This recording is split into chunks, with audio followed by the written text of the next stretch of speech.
The New England Patriots just got some good news and some bad news. Let's talk about it. My name is Aaron. On the daily Patriots content, don't miss out. Hit the subscribe button as we hit 8,500 coming up quick, thanks to your help. As well, hit that notification bell so you don't miss out, and hit the like button because I know you like it, you love it. So today, good news, bad news coming out of OTAs. We're going to jump right into it, ladies and gentlemen. The good news first.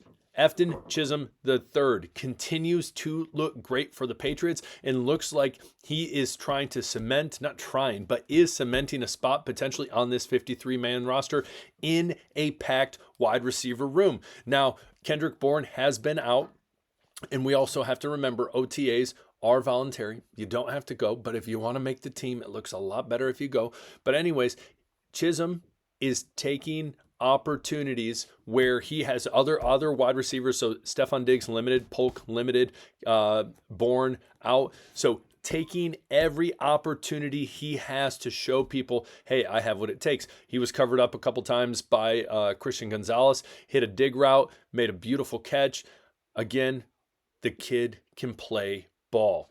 Josh McDaniels knows, hey, I can turn this guy into a solid product for the New England Patriots. In the slot, he can be dirty. Again, I like pop, but Efton Chisholm, it blows my mind he was not drafted. If you watch him, you see all of the positives when it comes to him. Now, a lot of people would argue, well, he's not that fast.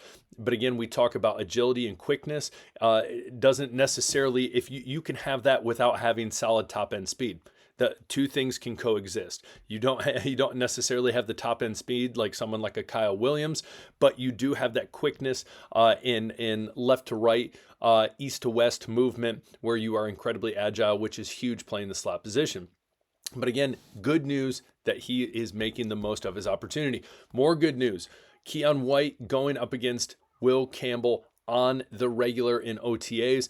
Not only good for someone like Keion White to get practice, continual practice on a young buck like Will Campbell, not saying Keion White is old, but again, the two youngsters dueling it out helps both of them get better. If you want to get better, this is why I tell my kids in PE all the time. They beg me, and I've said this before, they beg me, Coach Wood, listen, I want to be with all my buddies, and then we want to play the girls' team.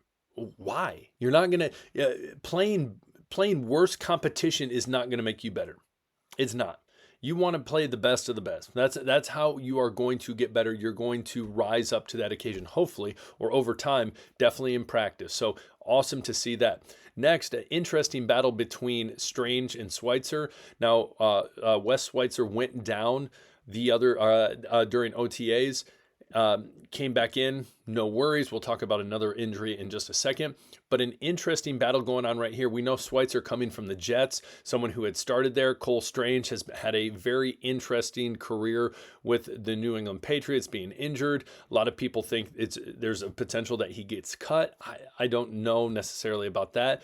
Layden Robinson, it doesn't look like he's really in the running anymore. That's not a surprise at left guard. But right now, we're really seeing a battle break out between Strange and Schweitzer, and it's going to be interesting moving forward. And I think what's awesome about this team is as we are moving closer to training camp and then week one, is we are realizing, man, there's going to be a lot of solid battles, and what are they going to do? So, for instance, Strange Schweitzer. We also talk about Dupree, Jaheim Bell.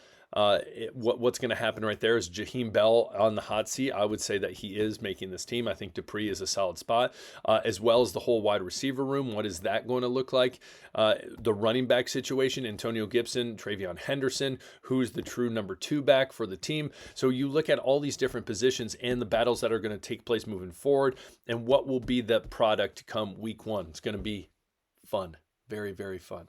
Next, Tavai injury. Apparently, he was down for quite a bit. I believe it was Mike Nwenu, and I can't remember the other guy that helped him up. They came off the field, but apparently it was a leg injury. Now, these were during team drills. I could not find if it was specified whether or not it was a off the ball injury, meaning he planted.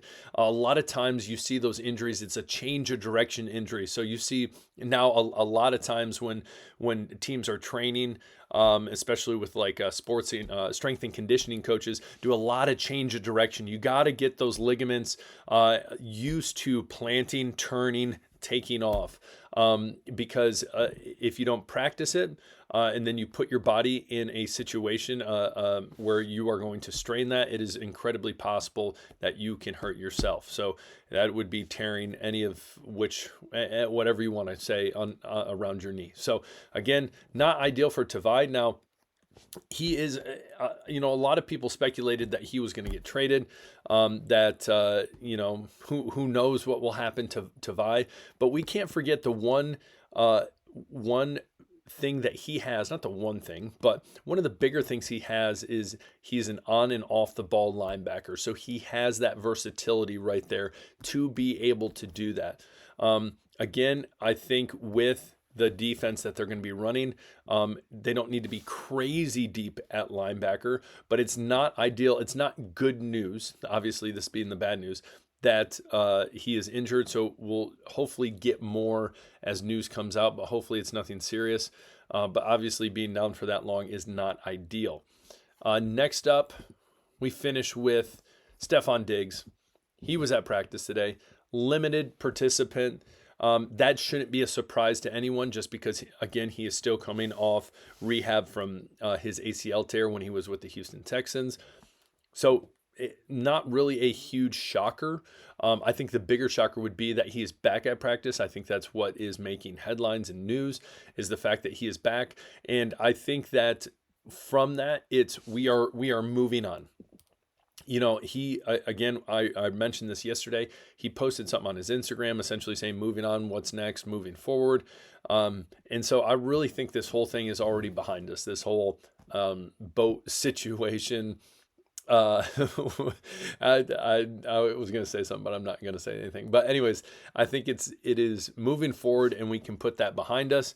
The question becomes, week 1, is he going to be ready? There's days I look at his training, I say yes, and there's other days I'm like, well, I'm not sure.